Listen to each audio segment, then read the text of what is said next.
ان کو جو ہے نا بھائی غلط طریقے پر لایا جائے، جسے ویلنٹائن ڈے کہا جاتا ہے، 14 فروری ویلنٹائن ڈے جسے کہا جاتا ہے، یہ اسی بے حیائی کی ایک کڑی ہے۔ یہ ہے کیا بھائی؟ یہ عیسائیوں کی ایک سازش ہے، عیسائیوں کا طریقہ ہے، مسلمانوں کا نہیں ہے۔ ویلنٹائن ڈے جو آنے والا ہے 14 فروری کو، یہ مسلمانوں کا نہیں ہے، یہ عیسائیوں کا ہے۔ اور عیسائی اس میں کیا کریں گے بھائی؟ رقص ہوگا، زنا ہوگا، شرابیں ہوں گی بھائی، لڑکے اور لڑکیاں ایک دوسرے کو گفٹ دیں گے، سرخ پھول پیش کیے جائیں گے، ایک دوسرے کو مبارکبادی اور پیار محبت کی پینگیں ڈالی جائیں گی۔ یہ ویلنٹائن ڈے، یہ ویلنٹائن ڈے۔ اس کے پیچھے کیا ہے؟ اس کے پیچھے جائیں تو انسائکلوپیڈیا برٹانیکا میں لکھا ہے کہ یہ کیا ہے؟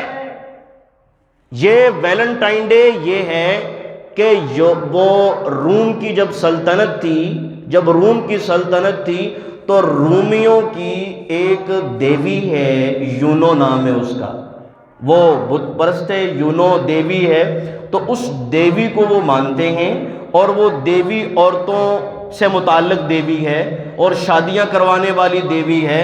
اور اور اس دیوی کے نزدیک 14 فروری جو ہے، 14 فروری جو مقدس دن ہے، اور یہ آج سے تقریباً 1700 سال پہلے کی ایجاد ہے، 1700 سال پہلے کی۔ اس دیوی کے نزدیک 14 فروری مقدس دن ہے، اس مقدس دن میں وہ ہلا گلا کرتے ہیں، آج مسلمان بھی کر رہے ہیں۔ نمبر 2، ویلنٹائن کے نام سے ایک عیسائی پادری گزرا ہے، ویلنٹائن کے نام سے۔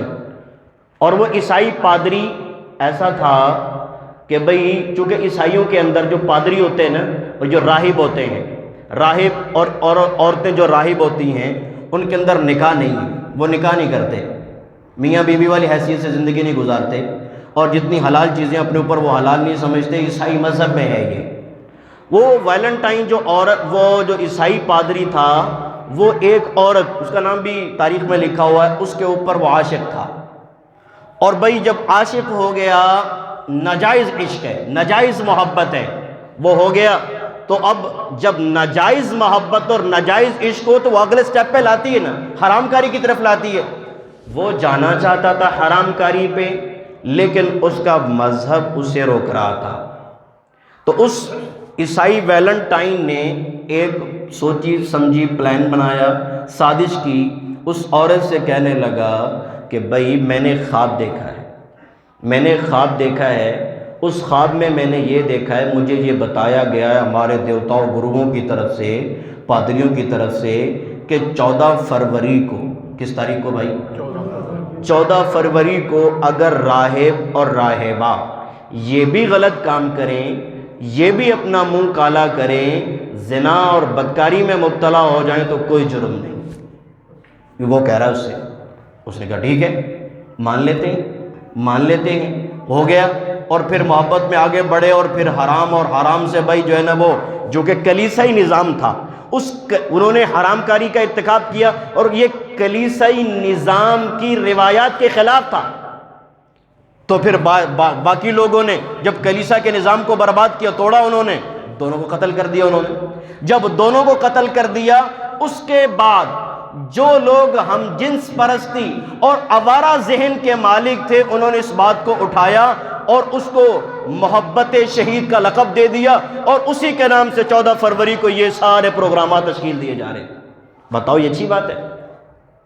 بھئی ایک بندہ حرام کاری کے جرم میں قتل ہو جائے، اور پھر اس کے بعد پوری امت اس کو پروموٹ کرے، اور پوری امت یہ کہے جی وہ شہید محبت کا لقب دے اس کو، اور سارے لوگ اس کے پیچھے لگ جائیں۔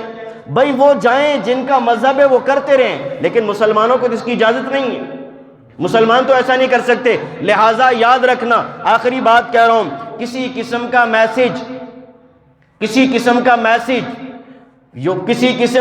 کسی کو گفٹ، کسی قسم کا کسی کو اس کی مبارکباد پیش کرنا، چاہے وہ موبائل فون پر ہو، چاہے وہ لکھ کر ہو، چاہے وہ واٹس ایپ پہ ہو، چاہے وہ کسی اور بھی الیکٹرانک سسٹم کے کسی بھی آلات کے ذریعے سے ہو، ناجائز اور حرام ہے، اور ایمان کا خطرہ یاد رکھنا۔ اگر ایسا کسی نے کیا، ایمان کا خطرہ یاد رکھنا، ایسی چیزوں سے خدا را اپنے تشخص کو باقی رکھیں، اپنی مسلمانیت کو باقی رکھیں۔ میرے نبی نے ارشاد فرمایا تھا، حدیث شریف میں آتا ہے، میری امت کے اوپر ایک زمانہ ایسا آئے گا، تم پہلے لوگوں کے نقش قدم پہ چلو گے۔ اگر پہلے لوگ کسی سوراخ میں گھسنے لگے تھے، تم بھی گھس جاؤ گے۔ اگر پہلی امتوں کے لوگوں نے ماں سے زنا کیا، تم بھی کرو گے۔ آج وہ پیشین گوئی ہمارے اوپر پوری پوری ثابت ہو رہی ہے۔ مذہب ان کا غلط وہ کر رہے ہیں، لیکن مسلمان سب سے آگے نکل جاتے غلط چیزوں کے لینے میں۔ کیا ضرورت تھی ہمیں؟ من تشبہ بقوم فہو منہم، جو جس قوم کے کلچر کو اختیار کرے گا میدان حشر میں ان کے ساتھ کھڑا ہوگا۔ ارے میدان حشر میں زانیہ اور برباد لوگوں کے ساتھ کھڑا ہونا چاہتے ہو یا رسول اللہ کے قدموں سے سفارش لینا چاہتے ہو؟ اگر سفارش لینا چاہتے ہو پھر اپنے آپ کی وضاحت اور اپنی شکل صورت اور تمام کاموں کو مسلمانوں کے مطابق کرنا ہوگا، اور ان تمام تر خرافات اور رسومات سے بچنا ہوگا۔ اللہ ہمیں اس کی سمجھ عطا فرمائے۔ وما علینا الا البلاغ۔